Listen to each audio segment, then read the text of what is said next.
Sahabat-sahabatku yang dirahmati Allah, Assalamualaikum warahmatullahi wabarakatuh. Sungai Ganga, yang juga dikenal sebagai Ganga di India, merupakan salah satu sungai paling ikonis di dunia. Lebih dari sekadar aliran air, Ganga adalah simbol kehidupan, kematian, dan pembaruan bagi ratusan juta orang.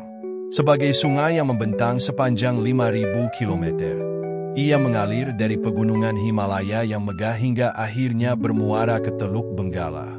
Namun, sebelum kita memahami peran penting sungai ini di dunia modern, marilah kita menelusuri akar historis, geografis, dan spiritual yang menjadikannya pusat peradaban.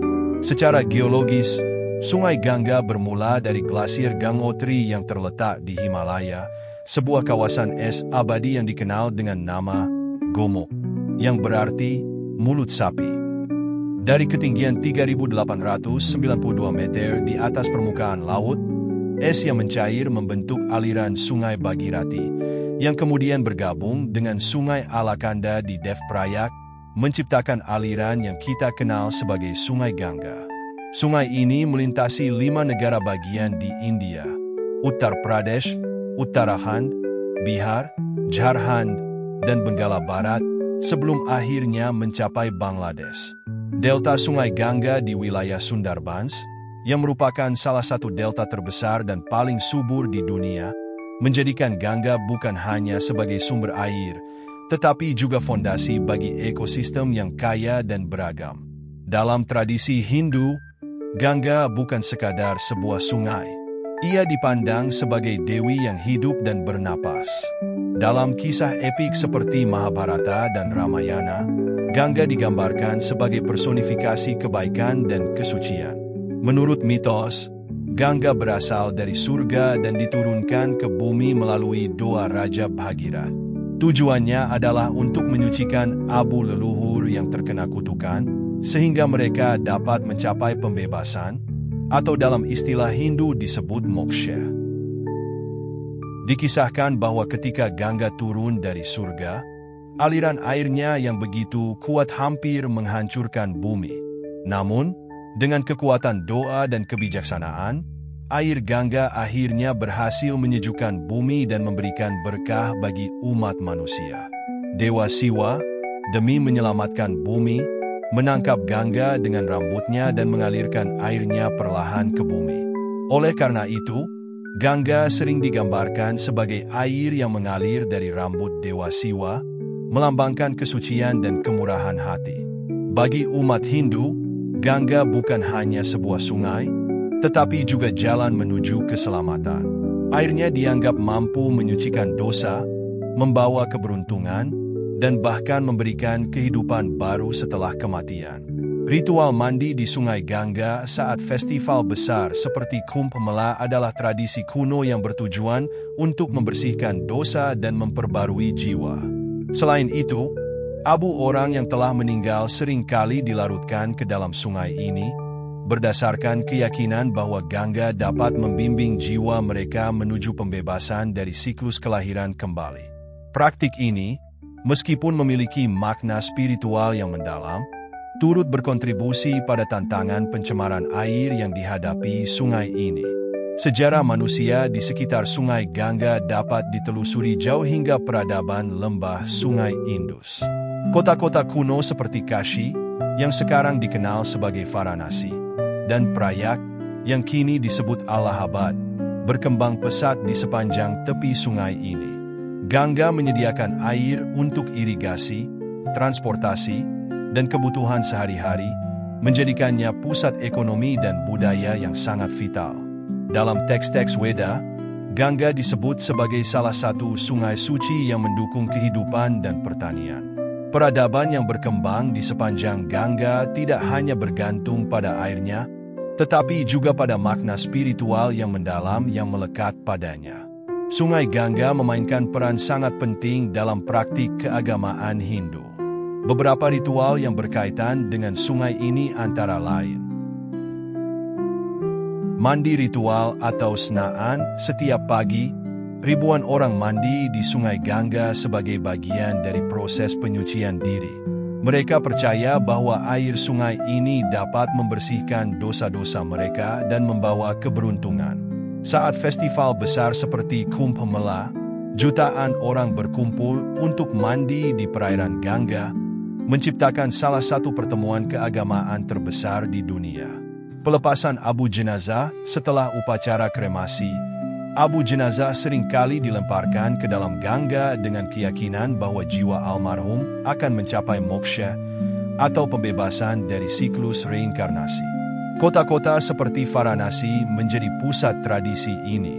Doa dan persembahan atau arti upacara Ganga di kota-kota seperti Haridwar dan Varanasi, terdapat upacara harian yang disebut arti.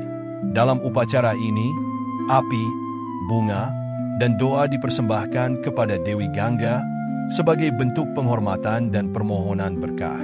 Ritual yang berlangsung di malam hari, seperti yang terlihat dalam upacara Ganga Arti, menjadi daya tarik spiritual yang tak hanya mengundang banyak orang untuk berdoa, tetapi juga menarik wisatawan dari berbagai penjuru dunia. Festival keagamaan seperti Chhat Puja di Bihar menunjukkan betapa eratnya hubungan masyarakat dengan Sungai Ganga. Dalam festival ini, umat Hindu berpuasa dan menyembah Dewi Matahari di tepi sungai, mempersembahkan air dan makanan sebagai bentuk penghormatan dan rasa syukur.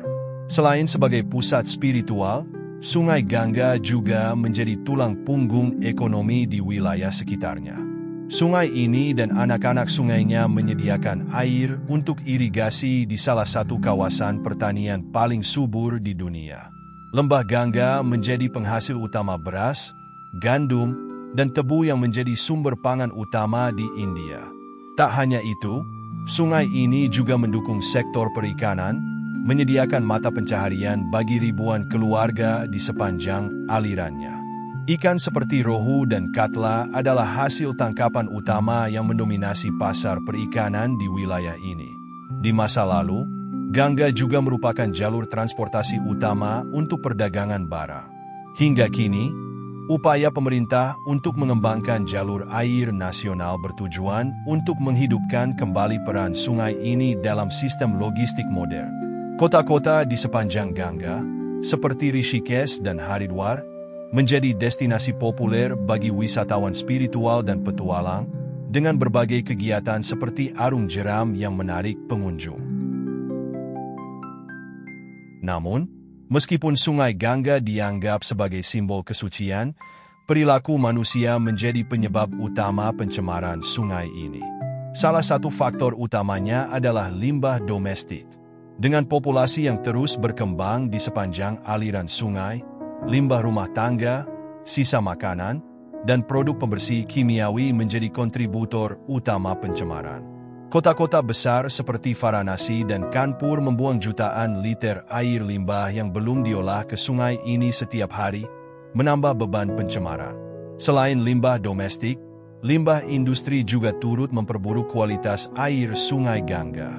Ribuan pabrik, termasuk pabrik penyamakan kulit di Kanpur, membuang bahan kimia berbahaya seperti kromium, arsenik, dan logam berat langsung ke sungai tanpa pengolahan yang memadai. Zat-zat ini mencemari air dan sedimen, yang dapat menimbulkan risiko serius bagi kehidupan manusia dan ekosistem. Penggunaan pupuk dan pestisida dalam jumlah besar di Lembah Ganga juga berkontribusi pada pencemaran air sungai. Bahan kimia ini terbawa air hujan dan mengalir ke sungai, menyebabkan eutrofikasi yang merusak kehidupan akuatik. Kegiatan keagamaan juga turut berperan dalam menurunkan kualitas air.